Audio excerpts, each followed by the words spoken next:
وہ وہاں پر موجود تھا. اور اس طرح کی کوئی کیپٹل پنشمنٹ جو ہے وہ یہودی خود نہیں دے سکتے تھے جب تک کہ وہ جو اصل گورنر ہے اس کی طرف سے اس کا حکم صادر نہ کیا جائے. لیکن ان کی مذہبی عدالتیں تھیں، اس میں بیٹھ کر یہ ان کے مفتی، ان کے فریسی، ان کے علماء بیٹھ کے فیصلے کرتے تھے، اور اگر وہ فیصلہ دے دیتے تھے تو ان فیصلوں کی ایگزیکیوشن جو ہے وہ پھر رومن گورنمنٹ کے تھرو، اور وہ ہوتی تھی اس کی جو تنفیذ جو ہے وہ پائلٹس پونٹس کے ذریعے سے. لہذا ان کے ہاتھ بندے ہوئے تھے. اب کسی طریقے سے پھنسوائے اس کو، سوال الٹے سیدھے کرنے، ایسے سوال کرنے کہ یہ جواب دے تو اس میں بغاوت کی بو آ جائے تو کہیں دیکھو یہ رومیو یہ تمہارا باری ہے. اس طرح کی وہ چالیں چل رہے تھے. وہ مکروا ومکر اللہ، اللہ کی اپنی چال تھی. اب اللہ کی چال کیا تھی؟ اب اس کی تفصیل قرآن میں نہیں ہے. یعنی یہ کہ ان کے حواریین میں سے ہی ایک نے دھوکہ دیا اور حضرت مسیح علیہ السلام کو گرفتار کروایا.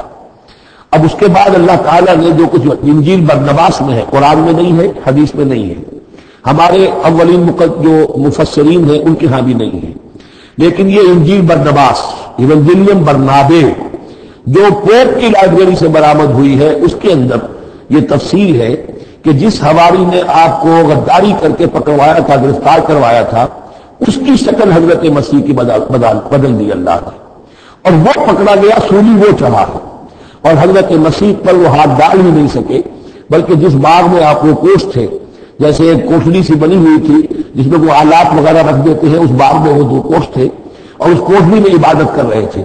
باقی جو ان کے حواری ہیں 12 وہ باہر تھے. اس وقت وہ سٹک گیا، ایک شخص وہاں سے چپکے سے گیا کہ اب میں پکڑواؤں گا، اور جا کر جو ہے وہ سپاہیوں کو لے آیا، رات کے وقت نیلے لے کر آئے. اس نے کہا میں اندر جاؤں گا، جسے میں کہوں اے ہمارے استاد بس پکڑ لینا وہی مسیح ہے. ان کے یہودیوں کو کیا پتا تھا وہ مسیح کون ہے؟ وہ تو یہودی ہے. لہذا جیسے ہمارے یہاں پولیس والوں کو کیا پتا وہ آئے ہیں، آئیڈینٹیفائی کون کرے گا؟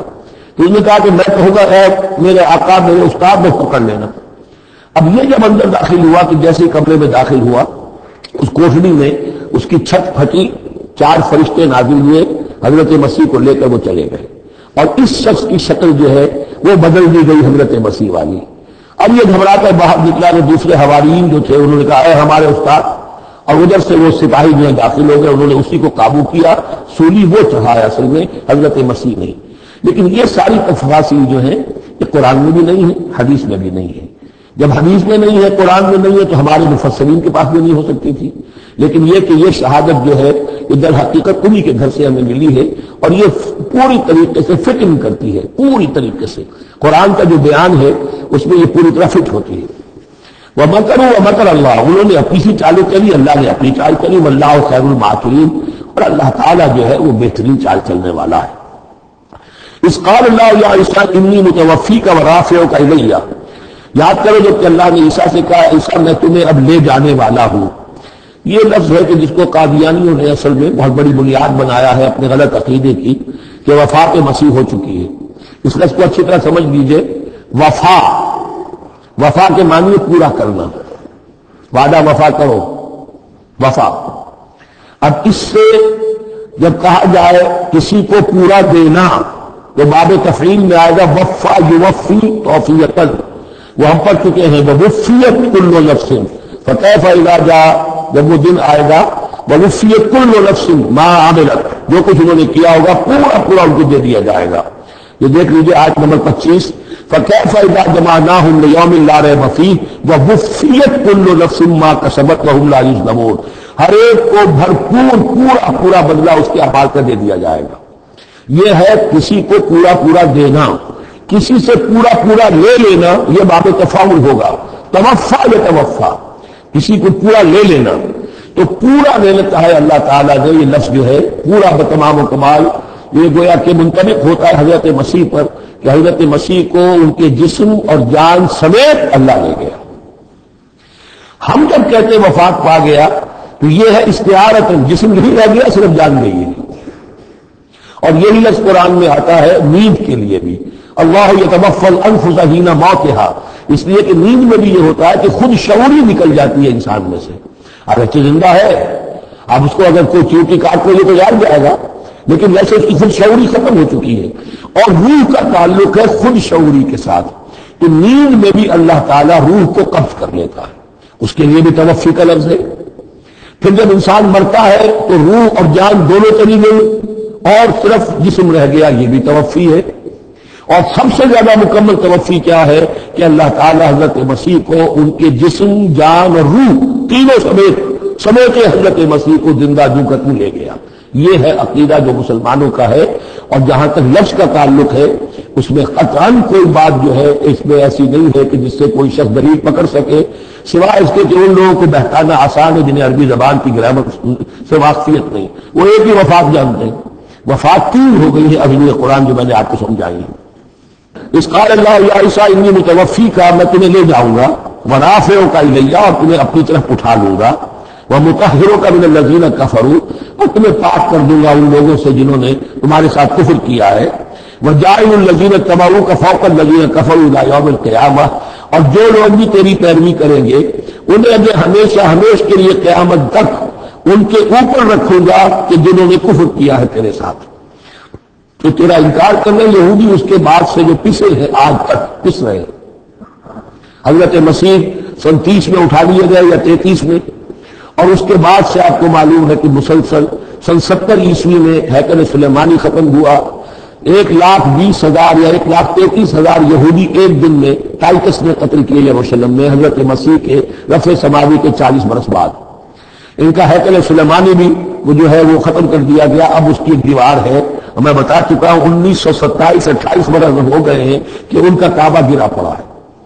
1917 سے پہلے تک، بلکہ یوں سمجھیے پہلے 500 برس تک تو ان کا داخلہ بھی ممنوع تھا۔ یہ تو حضرت عمر کے ہاتھوں جب فتح ہوا ہے، یہ ڈائسپورا کا ان کا پیریڈ کہلاتا ہے۔ ایک پیریڈ ان کا کیپٹیوٹی کا تھا، جبکہ نبوکدنصر لے گیا تھا انہیں اور بیبیلونیا میں قید میں رکھا ہے، وہ ہے ان کا پیریڈ آف کیپٹیوٹی۔ اس کے بعد واپس آئے حضرت عزیر کے زمانے میں، دوبارہ دوسرا ٹیمپل بنایا۔ اس کے بعد یہ ٹیمپل سن 70 عیسوی میں ختم ہوا، اور ڈائسپورا کہلاتا ہے کہ منتشر ہو جانا۔ انہیں وہاں سے نکال دیا گیا تھا کہ تم دفع ہو جاؤ یہاں سے، فلسطین میں تم نہیں رہ سکتے۔ کوئی روس چلا گیا، کوئی ہندوستان چلا گیا، کوئی مصر چلا گیا، کوئی اور یورپ چلا گیا، پوری دنیا میں پھیل گئے۔ یہ ڈائسپورا اولاً ختم ہوا ہے حضرت عمر رضی اللہ تعالیٰ عنہ کے ہاتھ سے، جب فتح ہوا ہے یروشلم۔ اس وقت حضرت عمر نے اس کو یروشلم کو اوپن سٹی قرار دیا کہ یہاں عیسائی بھی آ سکتے ہیں، مسلمان بھی آ سکتے ہیں، یہودی بھی آ سکتے ہیں، یہ سب کا مشترک شہر ہے۔ لیکن جو عیسائی تھے یروشلم کے، انہوں نے جب ہینڈ اوور کیا تھا، فتح نہیں کیا تھا مسلمانوں نے یروشلم، ایک ٹریٹی کے تحت، ایک معاہدے کے تحت ہینڈ اوور کیا تھا۔ اس معاہدے میں یہ شرط انہوں نے لکھوائی تھی کہ یہودیوں کو یہاں آباد ہونے کی اجازت نہیں دیں گے۔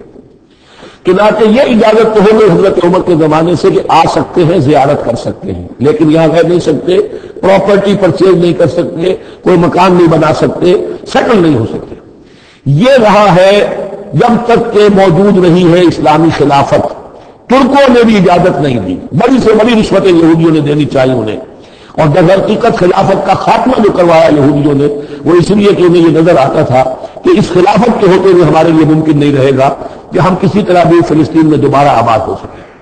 لیکن پھر برطانیہ کے جو وزیر تھا بالفور، اس کے ذریعے سے انہوں نے بالفور ڈیکلریشن 1917 میں حاصل کیا ہے۔ پھر ان کو حق ملا ہے کہ یہ یہاں آ کر جائیداد بھی خرید سکتے ہیں، سیٹل بھی ہو سکتے ہیں، اور اس کے یوں سمجھیے کہ 31 برس کے بعد پھر اسرائیل کی ریاست وجود میں آئی ہے۔ یہ تاریخ ذہن میں رہے۔ اگرچہ 1917 کے بعد سے انہیں کچھ سانس تو مل گیا ہے، اب ایک طرح سے محسوس ہوتا ہے کہ دنیا میں بڑے اقتدار پر ہیں، مٹھی بھر ہے، یہ زیادہ سے زیادہ 13-14 ملین ہے، 1.5 کروڑ سے بھی کم، لیکن پوری دنیا کی سب معیشت جو ہے اس کا بڑا حصہ ان کے کنٹرول میں ہے۔ لیکن پھر بھی یہ سب کچھ جو ہے وہ عیسائیوں کی سپورٹ کی وجہ سے۔ اگر عیسائی ان کی مدد نہ کریں تو ان کا تو یوں سمجھیے کہ ٹکڑے اڑا کر رکھ دیں عرب ایک دن میں۔ لیکن اب پیچھے پوری امریکہ کی حکومت ہے، امریکہ کے حواریین ہیں، خاص طور پر west white Anglo Saxon Protestants, امریکہ اور برطانیہ، وہ تو گویا کہ ان کے در خرید ہے ایک طرح سے، اور بھی جو ممالک ہیں عیسائی اب یہ فتح کر چکے ہیں ان سب کو، عیسائیوں کے اوپر ان کا غلبہ ہے۔ اس لیے اب جو شکل ہے وہ بھی یہ ہے کہ ان کا وجود ہے یہی کہ عیسائی ہے اوپر، اور یہ معنوی طور پر سازشی انداز میں انہیں کنٹرول کر رہے ہیں۔